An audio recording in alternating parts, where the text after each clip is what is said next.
Ampuliriza omulungi, nkwaniriza mu katabo kaffe Kikonyogo. Katono nnyo okujjukiza we twakoma mu kitundu kyaffe ekyayita nga tumaze okuzingako amaka ga Kawaganya, era bwe tutyo nga tumaze okufuna olukusa lw'okumwaza, twatandika okumwaza.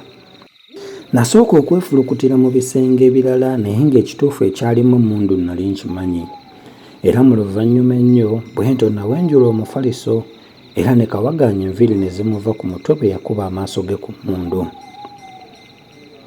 Byamuggwaako, era ekyandibadde ng'ekyokuddamu yatandika butandisi kuwoloma. Ampuliriza omulungi, nkwaniriza mu ssuula yaffe ey'e13 ekyama kibotolwa. Musajja gwe mbadde nkugaanira naye kati nkakasizza nti oli mutemu ddala, gwe watta Lukido. Bwe ntyo bwe neekoboggoza nga mmaze okutunuulira Kawaganya eriiso ery'ekimbalimbali ate nga nkimba ng'ente ennume. Omuzungu yali amusimbye eriiso erifaanana erya kkapa nga lijula na kuyuza bituli mu mubiri gwa Kawaganya.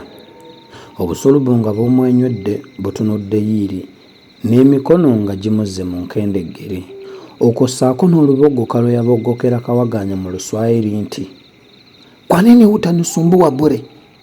Kama unayo bundaki tueleze. Sergeant, leta pingu." Ebyo byagenda okuggwa mu kamwa ka Harisi nga Kawaganya ateeruusa agudde wansi. Sergeant bwe yaleeta empingu omuzungu ze yamulagira mu Luswayiri, ye Kawaganya yalowooza nti bamugambye kuleeta mmundu amukube. Anti n'alaajana nti, "Nedda ssebo, tokuba totta."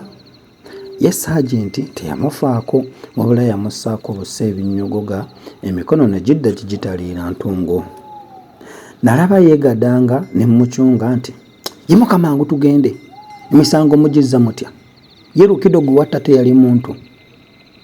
Awo omukazi omukaddekadde we yatuukira, mpozzi ye yali nnyina wa Kawaganya. Ye ne Kawaganya nga tewali kubuuza, okuggyako okuba nti omutwe gw'omukazi ono gwali gwa luyinja ate nga gulimu n'amamere, envi, so nga gwo ogwa Kawaganya gwali gwa nsoomi ate ng'enviiri ziringa enziro. Enjogera ey'okukekejjebera baali n'emu, ate nga bwe baba bagenda okwogera basooka kunyeenya mutwe nga wakkonkome. Ne wano nalaba anyeenya omutwe ne ndowooza nti yeewuunya bwewuunyi, so nga yali agenda kwogera nti, "Woo, mwana wange Kawaganya ng'otusse, guno zizza gwa nnamunkulu. Bulijjo osirikirawo ng'olina emmundu mu nju, kaakati onaddawo obutemu buno mwana wange. Kitalo kino." Kawaganya teyamulinda kumalayo, n'ayanukula nga bw'akaaba nti, "Mukadde, malagandeka, nze simanyidde ddala muntu oyo ampalana. Abasajja abatemula Lukido emmundu bagikweka yiiri eri ku ttale, naye engeri gyevuddeyo nejja mu buliri bwange embuze. Nfudde nze Kawaganya waabwe, nfudde bubi nnyabo nze okuwanikibwa ku kalabba." Ennamusa awo we bagambira nti etuuse ku nnyooge. Kawaganya nalwedda ne mmukuulamu omulanga ne mmwogeza ne bye yali asirikidde. Namuduumira nti, "Tolutibulira, njagala ommalireyo ekigambo ky'osinyizaako. Kyokka manya nti amazima ge gokka agayinza okukununula mu mikono gyange. Mbulire emmundu." Nali sinabimalayo nandi ekirimi nti, "Ssebo, kansooke neeyanzeemu. Neeyanze ssebo, neeyanzeege, ow'ennakaja, ow'ennakatu, ow'entamu enjalire. Mukama wange, nzija kukumalirayo buli kimu, gwate siraba bulwa bwe buzze. Sikyayinza kwesumattula ku baserikale bo bano ab'emmundu." Yali tannatandika kunnyumiza, ne mulagira tugende mu ddiiro eyali obutebe bumwasajjute, tutuule okwo nsobole okuwandiika by'ayogera. Bwe twamala okukkalira ku butebe ne Harisi, Kawaganya n'alunviira ku ntono. Bye yambuulira ne bye namubuuza byali nkuyanja. Olw'obungi bwabyo kandageko ebibye byokka bye yayogera nga siraga bibuuzo bye namubuuza. "Ssebo, nga naawe bw'omanya emitawaana gy'ensi eno, waliwo omukyalo omu gwe nali njagala okulaba. Bw'atyo n'ansuubiza okumusanga emmanga awo ku lunaku olw'okusooka. Essaawa endagaanye ey'ekawungezi bwe yatuuka ne nzikirira emmanga awo ku kayembe awali ekkubo erikkirira ewa Paatiriisi. Leero kaŋŋambe nti enjuba yali egolooba nze ne ntuuka. Nakuumira ekiseera kinene nga munnange tajja. Nalwa ddaaki ne njagala mmulekerere. Nali naatera okwennyula ne mpulira abantu abavuuvuuma. Nabuusabuusa nti oba munnange gwe nninda y'ayogera. Naye nno olw'okutya okulabibwa abantu abalala nalinnya ku muyembe waggulu bamale okuyita. Bwe baatuuka ku muti awo wansi baasiira busiizi, emboozi n'egwa amakerenda. Omu yasooka n'ayita munne nti, "Owange Kaweke, ng'ofubye nnyo, mpitiramu nga bwe byagenze."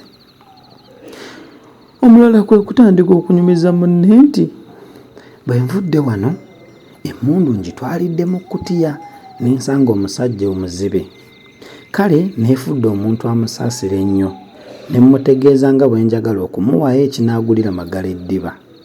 Ssebo wange naye kye yabadde ayagala era nakkiriza mangu okunkwatirako ebyange nze mmuggyireyo omwana w'omusiraamu bumaali." Namukwasizza emmundu ng'eno ku kigala kyayo akwasaayo omukono ogwa ddyo ate ku mudumu ng'akwasaayo kkono. Kye nagenderedde mu ekyo kwe kulesa omusajja ono ebinkumu ku mmundu baleme okuzuula nannyini ebyo nga babadde bagikebera. Kaakati nze ngikwasaako bitambaala ye tolaba. Yali atuuka awo entalumbwa ne zitandika okunnumira ku muti gye nnali. Mu kiseera ekyo n'abasajja abalala babiri we baatuukira.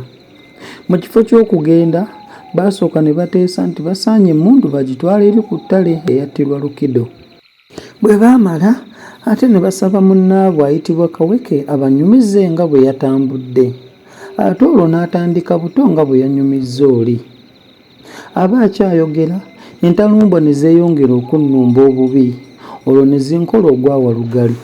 Nalaba nfa ne njiya amagezi ag'okuva ku mutinzike. Naye nga sinnakka nasooka kwetondera basajja abo nga ŋŋamba nti, "Bannange abali wansi, munansonyiwa okubeekwekerera mu muti muno. Saakikoze mu bugenderevu nti mbeekwekerere mpulire bye mwogera, naye nabadde ŋŋamba nti muyitawo buyisi. Kyokka ate eno ku muti gye neekwese entalumbwa zaagala kunzita era kati nzika." Olwamala okwogera ebyo ne mbuuka ne ngwa wansi. Ompuliriza omulungi, nzikiriza awo wennyini we tujja okutandikira. Twongere okumanya biki ebyaddirira era mu kitundu ekijja okufundikira akatabo kaffe. Akuume atakomera mpeera.